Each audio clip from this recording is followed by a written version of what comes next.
들어가기 전에 이제 유튜브로 보시는 분들도 구독이나 좋아요 한 번씩 해주시면 감사하겠습니다. 지금 몸 상태 컨디션이 안 좋아가지고 노케 민적 죄송하고, 그래도 제가 드리는 정보 같은 거는 알차게 준비했으니까 좋게 봐주시면 감사하겠습니다.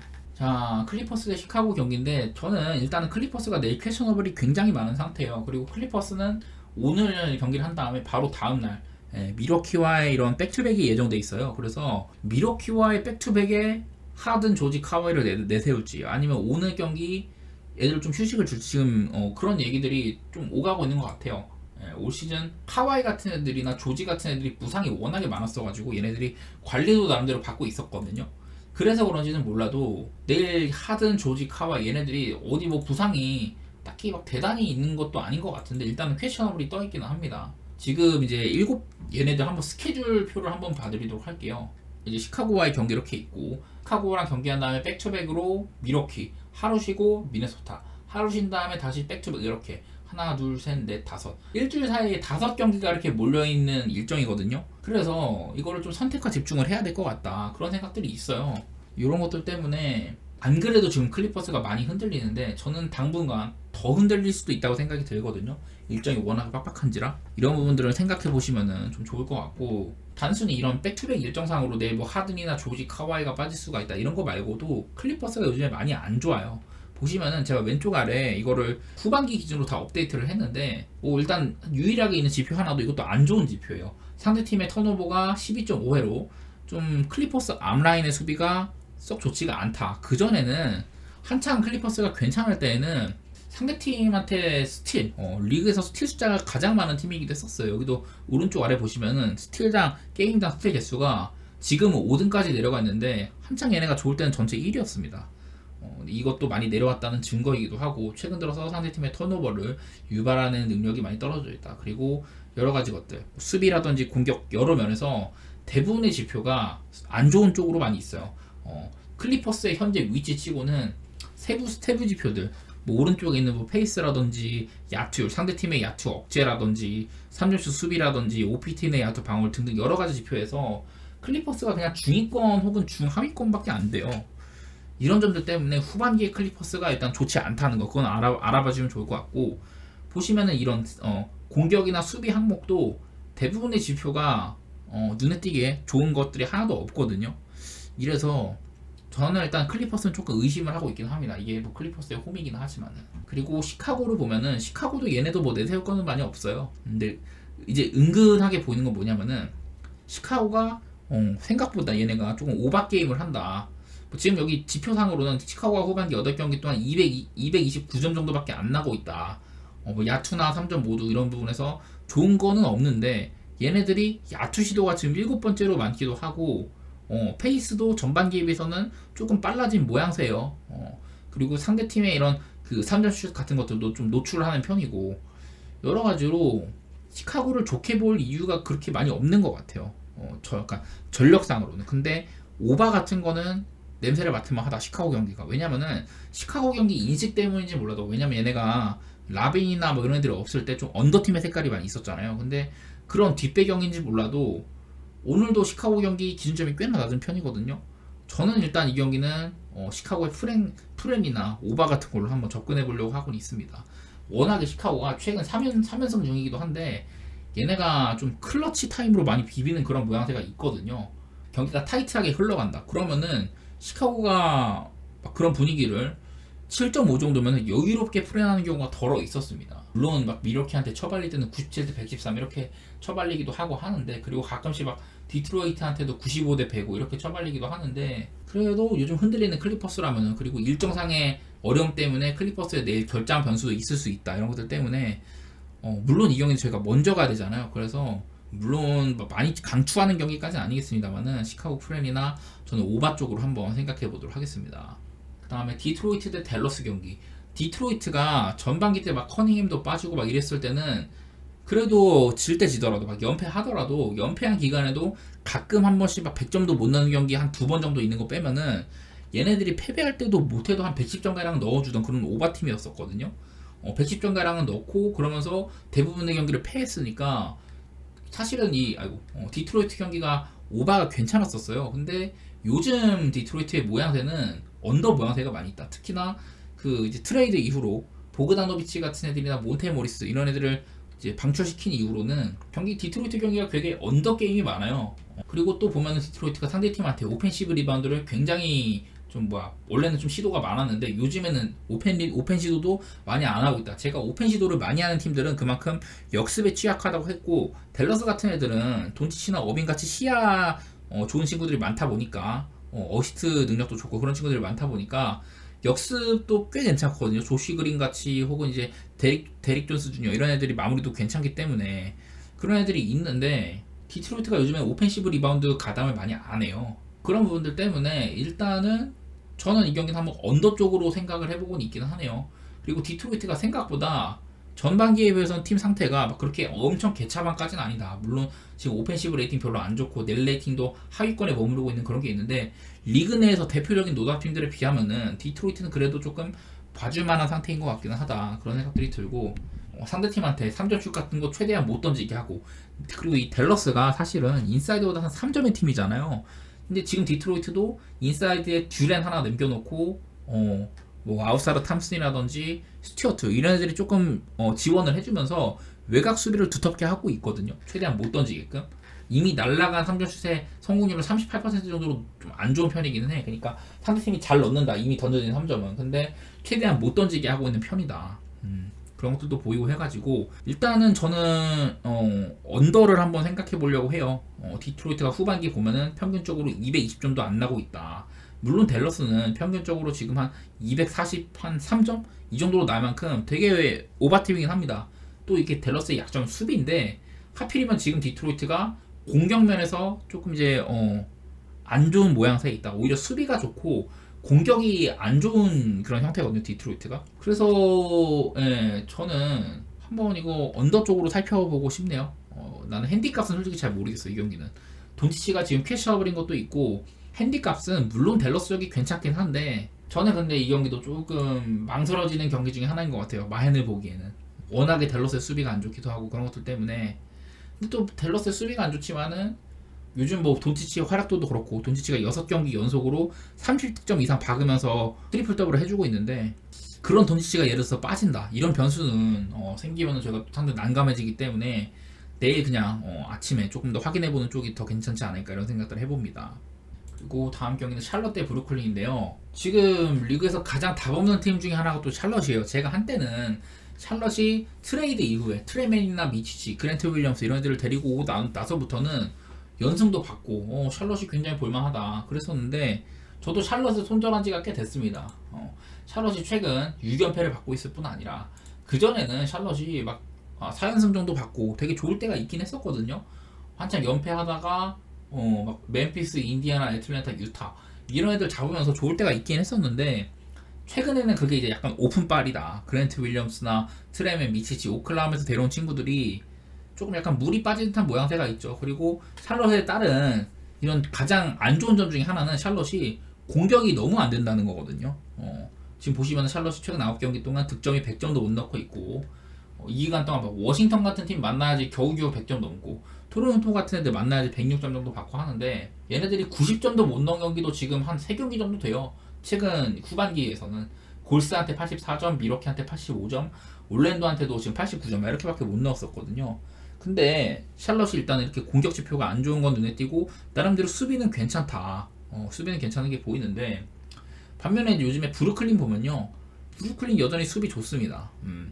야투 같은 거를 조금 허용을 했다고 하지만은 여전히 브루클린이 실점상으로는 전체 4위 정도로 후반기에 적은 실점을 유지를 하고 있다. 이런 것들이 보이죠. 근데 물론 직전 경기 디트로이트한테 막 아이비랑 케이드 커닝햄 듀오한테 30점 넘게 쳐맞으면서 약간 아쉬움이 보이기도 했었는데, 일단은 브루클린의 모습이 그렇게 막 나쁘게는 안 보이는 것 같아요. 제가 그리고 여기 시몬스가 나온다고 잘못 적었는데, 시몬스는 지금 또 이제 허리 디스크 쪽에 문제로 인해 가지고 시몬스는 못 나온 상황이고, 아무래도 슈로더가 나올 걸로 예상이 됩니다. 아마도 내일은 슈로더, 캠 토마스, 미칼, DFS, 클렉턴 이렇게 나올 텐데, 저는 이 경기는 브루클린 쪽에다가 언더번 좀 애매하거든요. 왜냐면 209.5가 너무 낮아가지고. 근데 사실은 브루클린이 지금 후반기에 수비력도 괜찮은 편이고, 샬럿 역시 후반기 득점력이 지금 리그 꼴찌 수준이다. 이런 것들을 봤을 때는 언더 가면은 마음이 편하긴 한데 이게 지금 요즘에 브루클린의 실점 부분 때문에 잘 모르겠어요. 저는 개인적으로 그냥 언더 쪽으로 한번 택해 보도록 하겠습니다. 샬럿 지금 후반기 야투시도 뒤에서 3등이고 그리고 마찬가지로 브루클린도 리그에서 상대팀이 가장 못 던지게 하는 팀이다 이런 것들도 있고요. 그리고 브루클린은 또 3점을 틀어먹는 데 있어서는 리그에서 가장 좋은 수준에 이렇게 달한다. 샬럿은 후반기 3점 슛이 32.6%, 전체 꼴찌에서 두 번째 수준이거든요. 그래서 되게 빡빡한 경기가 될 가능성이 높다 이런 것들 생각하면은 언더를 볼만한 것 같아요. 저는요. 209.5가 많이 낮긴 한데 그래도 언더 쪽으로 한번 살펴보도록 하겠습니다. 그리고 이제 골스 대 샌안토니오, 내일 골스는 커리가 없고 샌안토니오는 웬베냐마가 없는 날이거든요. 좀 이제 각 팀에 1옵션들이 빠지는 날이다 이런 양상이 있어요. 일단은 양 팀의 기본적인 상황들, 맞대결상으로 골스가 5연승을 달리고 있다. 내일 기준점이 8.5점인데 이 8.5점을 사실 논하기가 좀 애매한 게, 왜냐면은 웬메냐마가 없을 때는 골스가 전부 다 막 20점 차로 이길 때도 있고 30점 차 넘는 37점 차, 31점 차 이렇게 이길 때도 있었어요. 웬메냐마가 없었을 때는. 근데 올 시즌에는 양 팀이 맞붙었을 때 골스가 6점 차로 겨우 이겼었거든요. 11월 달에. 그때도 홈이었는데. 이런 분들 때문에 맞대결을 막 섣불리 내다보기는 조금 힘들어 보이긴 한다. 그리고 골스가요, 생각보다 지표들이 별로 안 좋아요. 지금 오펜시브 레이팅도 하위권에 속하고 오히려 디펜시브 레이팅은 좋은 모양새인데, 골스가 지금 3점 슛이 리그에서 가장 많이 던지는데 성공률이 후반기 25등입니다. 우리가 상상하는 것만큼 골스가 썩 좋지는 않다. 그런 것들도 있고, 우리가 생각하는 만큼 자유투도 많이 얻어내지 못한다. 리그에서 자유투 꼴찌입니다. 그리고 인사이드 실점도 리그에서 가장 많은 편이에요. 인사이드 수비력이 가장 안 되는 팀이기도 하다. 전반기의 장점이었던 오펜시브 리바운드는 조금 내려왔고 턴오버도 많아졌고요. 이런 식으로 좀 자세히 살펴본 바로는 골스의 경기력이 썩 좋지가 않다. 그래서인지 몰라도 골스가 한창 좋았던 시기에 비해서 지금 후반기 9경기 동안은 이런 지표들이 좋지가 않죠. 오히려 공격보다 수비가 좋은 모양새가 있는데 이런 것들 일단 알고 계시면 좋을 것 같고, 반대로 이제 샌안토니오는 어떠냐. 샌안토니오가 지금 후반기에는 은근히 공격력이 괜찮죠. 수비는 잘 안되지만은 공격력이 꽤나 괜찮은 것들이 보인다. 일단 이걸 알고 계시면 좋을 것 같고, 근데 무엇보다도 골스는 커리, 샌안토니오는 웬메냐가 못 나오는 게 가장 변수잖아요. 그걸 보여드리면은 제가 이제 똑같이 커리가 있을 때는 없을 때를 구분을 했는데, 그리고 웬베냐만 있을 때랑 없을 때를 구분을 했는데 보니까 커리가 빠진 골든스테이트는 득점력을 거의 한 10점가량 손해를 본다. 그리고 수비력도 커리가 없으니까 3.6점가량 실점이 많아져요. 그래서 커리가 없는 골스는 오히려 한 13.5점가량 13.5점가량 손해를 보는 편이다. 커리가 없는 골스가 그래서 득점은 10점 감소, 실점도 3.6점이 늘어난다는 거고, 그래서 13.5점가량 팀적으로 이런 마진상으로 손해를 보더라. 그리고 언더오버는 보면은 커리가 없어지면은 언더 쪽으로 6.3점 정도 간다고 하더라고요. 이런 것들도 확인이 될 만하고, 반대로 웬베냐가 없는 샌안토니오는 어떠냐. 웬비가 없으니까 공격력이 오히려 7.9점이 오른다고 하더라고요. 저도 이거는 그러니까 웬베냐마가 정상적으로 뛴 경기들이랑 웬베냐마가 결장했던 경기들의 평균을 냈더니 웬베냐마가 없을 때 샌안토니오의 공격이 한 8점가량 더 잘 되는 것이 있다. 그리고 수비적으로는 웬베냐마가 없으니까 10.5점가량 실점을 더 하게 되더라. 이런 것들이 보이죠. 그래서 웬베냐마가 오는 샌안토니오는 2.6점 정도밖에 변동이 없다. 그 골스는 13.5점이나 변동이 있는데 커리가 빠지면은. 근데 눈에 들어오는 거는 웬베냐마가 없을 때는 샌안토니오가 오바 쪽으로 18.6점이나 간다고 해요. 이게 가장 눈에 들어왔던 것 같아요. 제가 저번에도 한번 웬베냐마가 없을 때 이렇게 오바를 볼만하다고 하면 계산해드린 적이 있었는데, 여태까지는 이런 기록들이 좀 유지되고 있는 것 같죠. 요즘에는 웬베냐마가 결장 경기가 별로 없긴 했지만은 골스를 누를 만도 하겠다, 그런 생각도 들긴 하는데, 저는 이 경기는 굳이 승패는 안 가고 싶고 커리의 결장 벌수도 있기 때문에 저 그냥 오바 정도만 한번 추천해 보도록 하겠습니다. 오바를 보는 이유는 무엇보다도 이렇게 웬메냐가 없을 때 샌안토니오 경기가 상당히 좀 템포가 빠르다든지 이런 식으로 공격력이 많이 늘어나더라. 그리고 수비력은 오히려 감소를 하고 오바 쪽으로 18점이나 가는데 이 경기를 230.5 이런 기준점에 안 누를 이유는 저는 별로 없을 것 같아요. 그리고 커리가 없을 때 골스 역시나 229.6점, 거의 230점에 준하는 그런 수준이기 때문에 저는 한번 오바 쪽으로 바라보도록 하겠습니다. 만약에 이게 오바가 난다면 저는 이게 수치의 승리라고 생각을 해요. 커리가 없을 때 골스의 점수값, 웬베냐마가 없을 때 샌안토니오의 점수값, 이런 것들에 기댄 분석이라고 할 수 있겠습니다. 그리고 피닉스 대 보스턴 경기. 이 피닉스가 얘네들이 좀 예측이 좀 까다롭기는 하죠. 왜냐면은 사실 부커가 없을 때 피닉스를 조금 얕잡아 봤는데 얘네들이 그 기간 동안 토론토도 잡고 덴버도 잡고 그랬었잖아요. 그래서 피닉스 경기 분석이 꽤나 어려운 편입니다. 근데 하필이면 상대가 리그에서 지금 최강자 포스를 내는 보스턴인데 이 보스턴도 클리블랜드 원정에서 잡히더니 덴버한테 또 원정에서 잡혔죠. 물론 덴버의 그 홈이 굉장히 빡빡하고 클리블랜드 역시 홈에서 강력한 팀이긴 합니다만은 보스턴이 분명히 클리블랜드한테 패배하기 전까지는 원정 9연승을 달리고 있었거든요. 근데 그런 기록들이 부러지고 지금 오히려 연패를 달리고 있다. 내일은 지금 이제 거의 뭐 부커의 출전 가능성이 높아 보이지는 않는 상황인 것 같아요. 발목 부상인가 뭐 그거인 걸로 알고 있는데 제가 맨날 말하는 거 피닉스는 그 윙 자원들이 윙 수비가 부족하다. 윙 수비가 부족하다면서 뭐 루이스 오닐을 데려오긴 했지만 이 친구도 어디까지나 좀 피지컬적으로 사이즈적인 문제가 조금 있는 편이고 그런 문제를 좀 해결해준 선수들이 좀 없는 편이거든요. 피닉스가 그런 점이 아쉬운데 마침 내일은 보스턴 제일런 브라운이나 테이텀 그리고 화이트 역시 림 어택 시도도 많은 편이고 여러 가지로 저는 상성상 보스턴이 괜찮다고 생각을 해요. 지금 또 느껴지는 게 뭐냐면은 그 피닉스가 저번에 너키치가 오클라호마 상대로 막 리바운드를 31개를 잡고 막 그럴 정도로 이런 리바운드 면에서 안 밀리는 것도 있고 피닉스가 보면은 지금 인사이드 OPT 내 야투 방어율이 전체 1위에요 후반기에. 근데 하필이면 보스턴은 리그에서 3점슛 빈도가 가장 3점슛에 대한 의존도가 가장 높은 팀이잖아요. 이런 식으로 상성적으로 나는 좀 보스턴에 가는 부분이 있는 것 같다. 그런 생각들이 좀 들더라고. 상성 면에서는 저는 피닉스보다는 보스턴 쪽이 좋아 보이거든요. 그런 것들 때문에 그리고 그 외에도 뭐 이런 지표들 보스턴은 지금 후반기 동안 득점이나 수비 면에서 공격이나 수비 면에서 참 조화롭기도 하고 좋은 면모를 보이고 있다. 반대로 피닉스는 은근히 수비가 괜찮은 편인데 실점은 또 많았다. 이런 것들도 있었고 또 피닉스의 문제점 중에 하나는 상대팀의 야투 시도가 리그에서 지금 세 번째로 많다는 거예요. 피닉스를 상대하는 팀들의 야투가 95.1회로 거의 이 정도면은 엄청 많이 던진 거거든요. 이 정도면은. 그래서 내일 보스턴이 템포가 아주 느린 팀도 아니고 피닉스가 강력한 인사이드를 가지고 있다고 하지만은 아무래도 앞선 수비수들이 빌리나 알렌 좋은 수비수들은 아니에요. 이런 것도 생각하면은 저는 보스턴 쪽이 상성적으로 많이 유리하다 이렇게 좀 보도록 하겠습니다.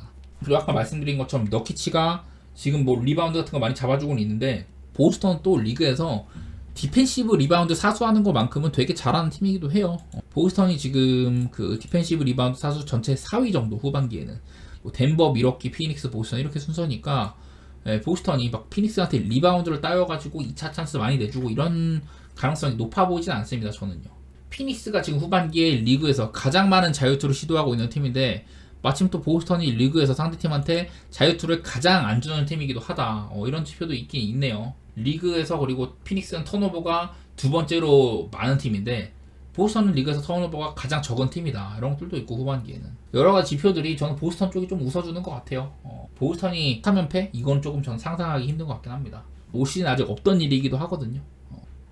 그 다음에 덴버 대 유타. 홈덴버의 위력은 많이들 아실 거예요. 근데 유타가 지금 선수를 많이 팔기도 했고 유타의 강점이 많이 안 나오는 시점이라고 할 수 있을 것 같아요. 특히나 내일도 마카넨이 없는데 양팀 다 최근 7경기 후반기 7경기 기준으로 보면은 유타가 득점 자체는 많긴 하지만은 효율도 별로고 수비는 여전히 안 되는 모양새가 있어요. 그리고 반면에 덴버 같은 경우는 한창 좋을 때보다는 조금 떨어졌다고 하지만 여전히 공수 양면에서 꽤나 높은 지점에 있다. 이런 부분들도 확인이 되죠.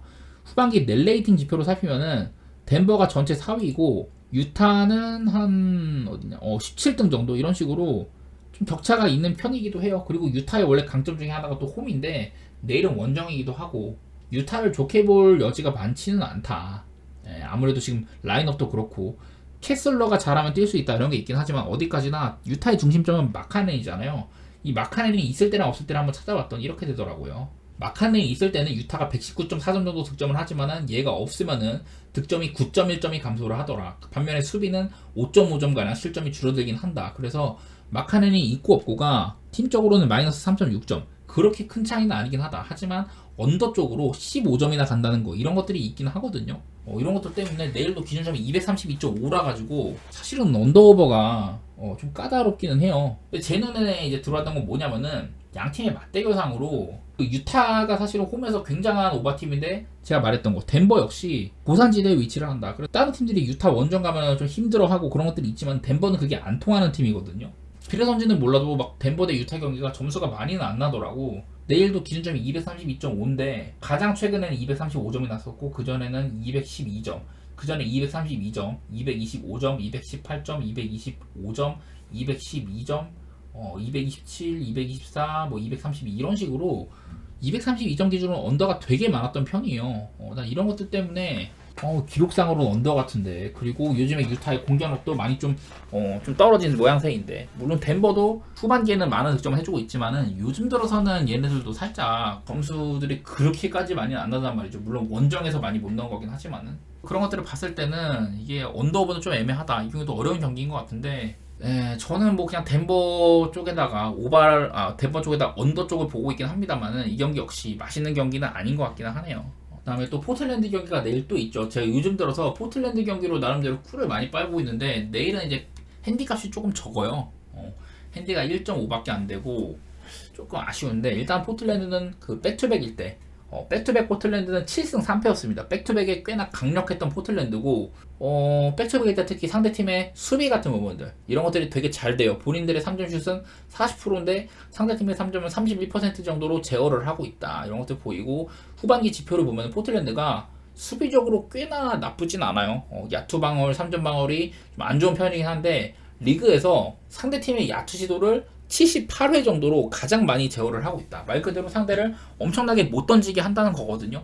이런 부분들이 포틀랜드의 야투 방어율이나 3점 방어율이 썩 좋지는 않지만은 실점 자체는 적게 유지되는 요소이기도 하다. 이런 것들은 얘기할 만한 것 같아요. 그리고 몇 번 말씀드렸습니다만 후반기에 포틀랜드가 원래 이제 전반기 마감 때쯤, 전반기 막바지쯤에는 포틀랜드의 넷 레이팅이 전체 29등 수준이었는데 지금 이제 후반기 들어서는 포틀랜드가 여기는 13등이라고 나와 있는데요.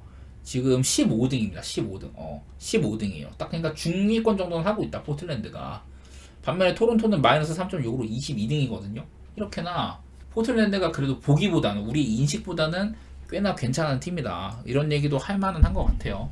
그리고 좀 여러 가지 상대를 살펴봤을 때는 지금 토론토가 시아캄이랑 뭐 아누노비 이런 애들이 나가면서 팀적으로 변화가 되게 많은 편인데, 뭐냐면은 일단은 토론토가 전반기에는 페이스가 15등 정도로 중위권이었는데 후반기에는 페이스가 상당히 빠르다. 전체 3등 수준이고 야투 시도도 리그에서 5번째로 많았다. 그리고 반대로 상대팀의 야투 시도 역시 리그에서 가장 많았다. 그러니까 토론토는 상대랑 엄청 주고받고 오바 게임을 많이 한다는 거거든요, 후반기 들어서는. 근데 3점 슛 같은 것들은 잘 통제를 하고 있다더라. 3점 슛 시도가 리그에서 4번째로 많았다는 건데 그 수비 자체는 12등 정도로 나쁘지 않게 했다. 인사이드 방어로 또 준수한 편이기도 하고. 다만 토론토는 상대팀한테 오펜시브 리바운드를 리그에서 가장 많이 내줬다, 후반기에. 근데 제가 포틀랜드의 색깔이 얘네가 인사이드 수비력은 구린데 외곽은 최대한 못 던지게 한다. 그리고 오펜시브 리바운드에 올인을 한다. 상대팀의 턴오버도 되게 많게 막 이렇게 유지를 한다. 이렇게 얘기를 했었거든요. 상성상으로 포틀랜드는 못 던지게 하는 팀인데 토론토는 많이 던지는 팀이고 약간 엇갈려요. 다만 포틀랜드가 토론토한테 내일은 좀 오펜시브 리바운드 면에서 기대치가 조금 있고, 내일 또 토론토가 퍼들이 없죠. 이래가지고 원래 토론토가 막 장신군단이어갖고 상대팀한테 오펜을 잘 안 주는 팀이었는데 요즘의 모양새로는 내일 꽤나 오펜시브 리바운드 같은 거 노출된 가능성이 좀 있어 보이기도 하다. 이런 얘기도 들을만한 것 같고, 저는 이 경기 한 번 더 포틀랜드 경기 한 번 더 오바 쪽을 한번 생각을 하고 있습니다. 제가 요즘에 포틀랜드가 은근히 점수가 많이 나가지고 뭐 프렌이면 프렌, 오바면 오바 이런 쪽으로 꿀을 많이 빨았었어요. 내일도 한 번 더 믿어볼만 한 것 같아요. 포틀랜드가 그 올해 백투백일 때 성적이 좋았다는 거 이런 것들 때문에도 또 프렌도 기대는 해보고 있을 것 같고, 프렌 수치가 근데 좀 너무 낮아가지고 자세히는 모르겠지만 일단 저는 이 경기 프렌의 오바 생각하고 있긴 하거든요. 그런 이유 중에 하나는 양팀 다 포틀랜드는 사실 부록돈 없이 경기한 지 꽤 됐는데 토론토는 지금 반즈 없이 경기한 지 한 3경기 정도 됐거든요. 스카티 반즈가 없는 토론토 역시 8점이나 빠집니다. 포틀랜드도 브록던이 없을 때 거의 한 8점가량 빠지는데 얘네는 브록던 없이 경기한 지 벌써 한 10경기가 넘었어요. 반면에 토론토는 지금 스카티 반즈가 빠진 지 한 3경기밖에 안 됐는데 그 기간 동안 이렇게 한 8점가량 손해를 보더라. 언더오버도 언더 쪽으로 조금 가고 이렇게 템포도 조금 느려질 수 있겠다. 그런 것들이 있긴 하거든요. 그래도 224.5 정도 기준점이면 좀 만만하다고 생각이 되고, 저는 이 경기 한번 포트프렌의 오바 쪽으로 한번 생각해 보도록 하겠습니다. 그다음에 카디즈 대 꼬마도 얘기를 할 법한데 이거는 일단 카디즈가 제가 알기로는 지금 먼저 꼬마 먼저 꼬마가 홈에서는 막강하지만은 지금 아직도 리그에서 아직도 홈에서는 무패 행진 중인 걸로 알고 있어요. 그 코파델레이 낀 걸로 하면은 이런 무패 행진이 끊기긴 했었어요, 빌바오한테. 근데 직전 경기 베티스한테도 제가 조금 어려울 거라고 했었는데 꼬마가 어쨌든 2대1 승리를 했고, 이날도 사실은 꼬마가 페널티킥도 하나 놓친 경기거든요. 그래서 사실 꼬마가 햄무가 아닌 마헨까지도 할 법한 경기이긴 했다. 물론 저는 이 경기 햄무 가긴 했지만은 꼬마가 어쨌든 홈에서는 여전히 강력한 모습이 있다는 건데 오늘은 원정이잖아요. 물론 뭐 상대가 그렇게 뭐 어려운 팀은 아닙니다. 뭐 카디스니까. 근데 일단은 꼬마가 최근 라리가에서 원정에서는 이렇게 안 좋은 모습이 있다는 거고, 근데 뭐 오늘 상대인 카디즈를 보면요, 카디즈가 지금 오랫동안 라리가에서 승리가 없어요. 지금 제가 알기로 이쯤부터인데 이렇게 다 긴 기간 동안, 물론 무승부가 되게 많아. 지금 몇 경기죠? 지금 16경기 동안 카디즈가 9무 7패거든요. 이런 식으로 카디즈의 최근 분위기가 상당히 좋지가 않다. 오랫동안 승리도 없고 이런 것들이 있긴 있는데, 오늘은 상대가 일단 카디즈가 홈이고 상대가 꼬마다. 꼬마가 물론 좀 왔다 갔다 오락가락 하는 모습이 있긴 하고, 이런 뚜렷한 제대로 된 경기력이 잘 안 나오는 건 있기는 한데, 어쨌든 오늘 홈팀인 카디즈가 오랫동안 이렇게 홈에서 승리가 없었다, 이런 것들을 생각을 하면은 꼬마 쪽을 안 좋게 볼 이유가 그렇게 없는 것 같아요. 이렇게 좀 더 리그 기준으로만 봐도 이렇게나 오랫동안 카디즈가 승리가 없습니다. 마지막 승리, 리그에서 마지막 승리가 2023년 9월, 거의 그러니까 개막하고 나서 개막하고 4경기 동안은 2승 1무 1패로 잘했는데 그 이후 동안 2승 외에는 승리가 없다는 거거든요. 사실 이런 팀 상대로 오늘 뭐 꼬마가 아무리 원정에서 약하지만은 잡히겠냐, 그런 생각은 안 들긴 하는데, 저는 이 경기에 물론 카디즈가 무승부도 상당히 많다. 홈에서는 빌바오랑도 비기고 그런 적도 있지 않냐, 소시지랑도 비기고 뭐 이런 게 있지 않냐고 할 수는 있는데, 개인적으로 봤을 때 그 꼬마가 물론 요즘에 이렇게 좀 안 좋긴 하지만은 그래도 경기를 본 입장에서는 베티스 같은 애들도 좀 두드러 패고, 경기를 본 입장에서는 꼬마의 경기력이 나쁘진 않다고 느껴지거든요. 그래서 저는 이거 햄무나 마헨 같은 거 그냥 꼬마의 승사이드로 보고 싶네. 지금 보시다시피 무승부도 되게 맛있어요. 그래서 이 경기는 지금 꼬마의 햄무도 3.2배, 꼬마의 마헨도 2.9배, 무승부도 3.35배 이래요. 나는 이 경기는 그냥 카디스의 승리 가능성 이런 건 없다고 생각을 하고, 저는 그거는 배제를 할 것 같고, 이렇게 오랜 기간 동안 승리가 없다 보니까 카디스의 역배는 조금 이렇게 배제를 할 것 같고, 물론 이제 돌아오는 주에는 꼬마가 또 홈에서 챔피언스 리그 경기가 있거든요. 그런 것들 때문에 로테이션 돌릴 수 있다. 그리고 그리즈만도 안 나오지 않냐, 이런 것들이 있긴 하지만은 저는 아무래도 꼬마 사이드로 보는 게 적합해 보입니다. 나는 뭐 모험하기 싫다. 그런 분들은 그냥 꼬마 일반승 1.60 같은 거 누르시는 것도 나쁘진 않을 것 같네요. 일단 지로나가 요즘에 워낙 이렇습니다. 지금 이제 라리가 이제 원정에서는 3연패를 이렇게 기록하게 됐습니다. 마요르카 원정에서 패배를 했거든요. 그래서 지로나가 일단은 조금 안 좋은 상태인 것 같다. 물론 오늘은 홈 경기이기는 해. 레알 마드리드한테 좀 초반에 패배한 거 말고는 계속해서 잘하고는 있어요. 잘하는 것들이 보이긴 하는데, 하지만 요즘의 폼 자체가 지로나가 좀 많이 무너졌다는 거. DTD의 행보가 보이고 있고, 리그에서는 이제 3위로 떨어졌고요. 우승은 조금 멀어진 상황처럼 보이긴 합니다. 지로나가요. 이런 분도 생각을 해주면 좋을 것 같고, 반면에 오사수나는 최근 뭐 4경기 동안 3승 1무로 잘하고 있네요. 오사수나가 상대한 팀들, 뭐 레알 소시에다드, 카디즈, 라스팔마스, 알라베스 이런 식으로 뭐 강팀들을 상대한 건 아니었지만 어쨌든 오사수나가 실속은 챙기고 있더라. 이런 것들을 생각을 하면은 오늘 지로나의 일반승 같은 거를, 일반승을 넘어서 지로나의 마헨? 이런 것들은 저는 욕심내기 조금 어려워 보이긴 합니다. 요즘에 지로나도 떨어지는 모양새이기도 하고, 저는 일단 지로나를 그렇게 낙관적으로 보진 않는데, 사실 뭐 올 시즌 보여준 거만 생각을 하면은 선수들 풀도 괜찮은 편이고, 지로나가 갑자기 오늘 또 좋은 경기 할 수도 있겠지만은 저는 요즘에 기세 같은 거 생각을 해서 틱해야 그냥 햄무 정도? 이런 거 말고는 별로 노릴만한 게 없을 것 같기는 하네요. 그리고 그라나다의 소시지도 있는데 요즘에 소시지가 정말 안 좋아요. 제가 한동안 소시지 경기가 얘네가 홈에서 굉장히 단단하고 잘 지지 않는 팀이다, 구성상으로도 스페인 국가대표팀에 소속된 친구들도 상당히 많다, 이런 얘기를 많이 들으면서 소시지의 경기력이 꽤나 좋다, 이런 얘기들 많이 들었었어요. 제가 올 시즌 초반에는 인터밀란이랑 챔피언스리그에서 한 조여가지고 그 경기들도 다 봤고, 이게 막 날 새면은 소시지 경기가 한 5시쯤 4시쯤 하는 경우가 되게 많았어가지고 좀 늦은 새벽에 소시지 경기를 틀어오는 경우가 되게 많은데, 그때는 소시지가 좀 잘했거든요. 근데 요즘에는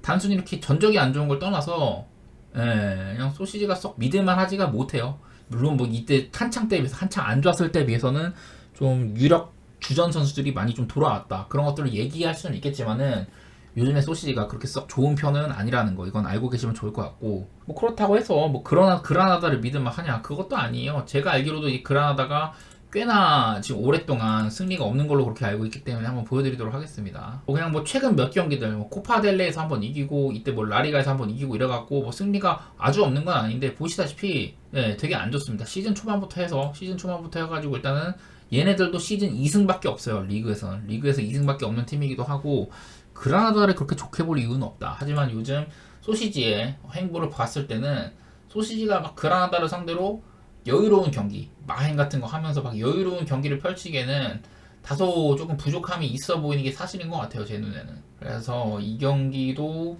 소시지의 일반승 1.73 이런 거는 저는 별로 메리트가 없다고 생각되는 경기네요. 제가 뭐 여러 차례 칼리아리는 홈에서는 이런 저력이 있다. 근데 직전 경기는 원정이었는데도 그리고 이때 당시에 엠폴리가 감독 교체 이후에 1패도 없었거든요. 니콜라 감독으로 변경을 한 후에는 엠폴리가 계속해서 패배한 적이 없었는데 무려 칼리아리가 엠폴리 원정에서 승리를 했습니다. 이것도 사실은 예상 밖이었거든요. 그리고 칼리아리는 늘 그렇듯이 얘네가 90분 이후에 올 시즌 벌어들인 승점이 가장 많은 팀 중에 하나예요. 그만큼 90분까지 긴장의 끈을 놓치면 안 되는 팀이기도 하고 반대로 이제 살레르니타나 제가 여러 차례 한창 이번 유벤투스한테 6대1로 대패하고 난 이후에는 유벤투스한테 햄무, 나폴리한테도 햄무, 제노아, 로마 햄무 막 이런 식으로 질 때 지더라도 좀 상위권 팀들한테도 나름대로 비비는 모양새가 있기는 했거든요. 근데 요새는 그런 모습들이 그렇게 두드러지진 않는다. 사실상 지금 칼리아리랑 이 살레르니타나의 매치가 세리아에서 되게 하위권 팀들 간의 경기로 알고 있어요. 살레르니타나 꼴등, 칼리아리 지금 이제 강등권으로 이렇게 박혀버렸네요. 원래는 엠폴리가 이 자리였는데 아무튼 지금 칼리아리도 그렇고 살레르니타나도 그렇고 양팀 다 강등권에 처해 있는 경기이기 때문에 조금 되게 뭐 치열할 만하다 그런 얘기들을 드리고 싶고 저는 개인적으로 칼리아리가 그래도 홈에서는 일을 많이 내긴 하거든요. 나폴리랑도 비겼었고 이것도 90분 넘어서 득점한 경기였었죠. 90분 넘어서 득점한 경기였었고 볼로냐한테 홈에서 잡아내기도 하고 그 전에 막 옛날 거 보면은 칼리아리가 홈에서 이 사스올로와의 경기 94분 98분 94분 98분 득점으로 역전했던 경기 그리고 프로시노네와의 경기도 마찬가지로 70분 넘어서 70분 넘어서 4골 폭발시키면서 3대0으로 지던 경기를 뒤집었던 그런 경기거든요. 이렇게나 홈칼리아리는 변수가 굉장히 많다. 이런 것들을 알고 계시면은 도움은 될 법은 합니다. 저는 근데 그렇다고 하더라도 이 경기가 메리트가 대단히 많은 경기처럼 느껴지지는 않아요. 저도 홈칼리아리를 조금 더 믿고 싶기는 한데 칼리아리 1.7짜리 믿고 가기에는 리스크가 많은 팀이고 굳이 간다면 그냥 햄무 같은 거 배당 노리는 승부 그냥 그런 거 하고 말 것 같고 저는 굳이 간다면 이거는 햄무 갈 것 같긴 하네요. 게노아 대 몬자를 먼저 하도록 하겠습니다. 지금 딱 보시다시피 중위권 팀들 간의 대결이고 그리고 중위권 치고는 제가 맨날 말하는 거 단단한 팀들 간의 대결이다. 제노아는 전 포지션에 걸쳐서 특히 최전방은 뭐 이탈리아에서도 좀 그 중위권 치고는 꽤 괜찮아요. 구드문드손이나 레텍 이런 친구들이 괜찮다고 했었고 허리 라인도 이탈리아에서 오랫동안 활약했던 그런 친구들이 밀란 바델리라든지 스트로트만이나 프렌드룹 또 한 명 더 있는데 하여튼 뭐 그런 식으로 잘 짜여져 있는 팀이야. 루슬란 말리노프스키 막 이런 식으로 잘 짜여져 있는 그런 제노아의 후방 허리 라인과 전방 최전방 라인 이렇게 좀 잘 짜여져 있다고 말씀을 드리고 싶고 몬자는요 한창 조금 안 좋았었거든요. 근데 요즘 들어서는 몬자가 물론 로마한테는 질 수 있어요. 요즘에 로마가 워낙 잘하니까. 근데 몬자 제가 말씀드리는 거는 얘네가 시즌 초반에 말했던 거 페시나 그 콜파니 갈리아르딘 이렇게 이어지는 중원이 상당히 단단하다 이런 얘기들을 많이 들었던 것 같아요. 근데 요즘 들어서 특히나 최근 경기들에서 그런 모습이 더 나오고 있는 것 같다. 사실은 이런 딱 중위권 팀들 간의 대결이고 무승부를 찍기에 괜찮은 경기이긴 하거든요. 저는 뭐 이 경기도 제노아 대 몬자 경기도 무승부 가능성도 덜어 있는 편인 것 같기도 하고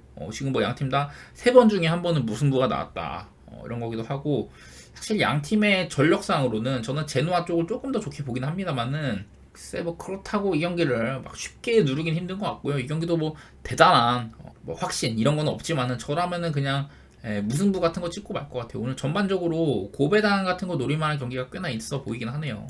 그리고 이제 마지막으로 볼로냐 대 인테르인데 제가 이 경기를 왜 마지막에 놨냐면은 저는 조금 고배당 노려보려고 해요. 단순히 말하면 야 인터밀란인데 고배당을 노릴 수가 있냐 이럴 수도 있는데 얘네가 계속 잘했어요. 뭐 사스올로한테 한번 이렇게 접힌 적이 있긴 하지만은 쭉 잘하다가 이 볼로냐한테 한번 2대2로 비겼거든요. 제가 이 경기를 시청을 했는데 이때 워낙에 인터밀란이 되게 잘하고 있어가지고 인터밀란을 좀 우세한 쪽으로 보고 경기를 보고 있었는데 그리고 경기상으로도 볼로냐가 전혀 밀리는 양상이 아니었습니다. 오히려 막바지에는 볼로냐가 많이 밀기도 했었고 볼로냐가 꽤나 튼실하다. 일단 그런 얘기들을 해보고 싶어요. 지금 보면은 인터밀란도 물론 잘합니다. 최근에 이렇게 한 12연승째인가? 12연승째 달리고 있으면서 좋은 모습을 보여주고 있는 건 맞는데 볼로냐도 다시 좀 좋은 모습들을 찾았거든요. 최근 6경기 6연승 달리고 있기도 하고 지금 세리아에서는 인터밀란 다음으로 긴 연승 행진을 달리고 있는 팀이 볼로냐다. 이런 것도 보여요. 한창 볼로냐가 이렇게 안 좋은 시기가 있기도 했는데 이거를 잘 딛고 다시 분위기를 찾아왔다. 이 기간 동안 아탈란타도 원정에서 잡고 라치오도 잡고 피오렌티나도 잡고 세리아에서 만만치 않은 팀 상대로 꽤나 잘했었어요. 그전에는 이렇게 긴 시간 동안 무패 행진 달리던 시간도 있었고요. 저는 이제 한동안 볼로냐가 조금 이렇게 움츠러들었어요. 이때 인터밀란을 만났으면은 볼로냐 쪽을 좋게 볼 이유가 별로 없었을 것 같은데 근데 요즘 볼로냐의 기세라면은 나는 무승부까지도 한번 내다보고 싶네. 인터밀란이 잘하는 건 맞아요. 저는 개인적으로 오늘 볼로냐 경기 한번 무승부 같은 거 한번 도전해 보려고 합니다. 일단 인터밀란이 올 시즌 원정에서도 썩 꿀릴 것도 없고 볼로냐도 홈전적 한번 볼 텐데 인터밀란이 원정에서도 나쁘지 않아요. 지금 그냥 올 시즌은 단적으로 여기서부터 해가지고 원정에서는 아예 패배가 없습니다. 무승부 경기가 이제 소시지와의 챔피언스리그, 유벤투스와의 이제 리그 홈 경기, 리그 원정 경기 1, 2등 간의 대결이었었죠. 그리고 벤피카와의 챔피언스리그 원정 경기 3대 3이었었고 뭐 이런 것들이 있긴 있어. 제노한테도 비기고 이런 적들이 있긴 있는데 일단은 뭐 인터밀란이 원정에서 약한 건 아니다. 그런 것들이 단적으로 보여지고 있고요. 그리고 볼로냐의 홈전적. 볼로냐는 이렇습니다. 얘네들도 홈에서 무패 행진 중이거든요. 이렇게나 특히 승리도 굉장히 많은 편이고 볼로냐를 전혀 막 쉽게 보기가 어려워요. 단순히 그냥 저는 이런 전적 때문만이 아니라 볼로냐의 하는 축구도 그렇고 물론 볼로냐의 축구가 최상위권 레벨한테 통할지는 모르겠다. 하지만 이미 인터밀란 원정에서 2대2로 비기면서 좋은 모습 보여주기도 했었고 저는 한번 오늘 볼로냐 대 인테르 무승부 한번 도전해보고 싶거든요. 오늘 워낙에 고배당을 바라보는 경기들이 많아가지고 사실은 이 경기도 조금 껄끄럽기는 한데 저는 이 경기는 꽤나 고배당 메리트가 있어 보입니다.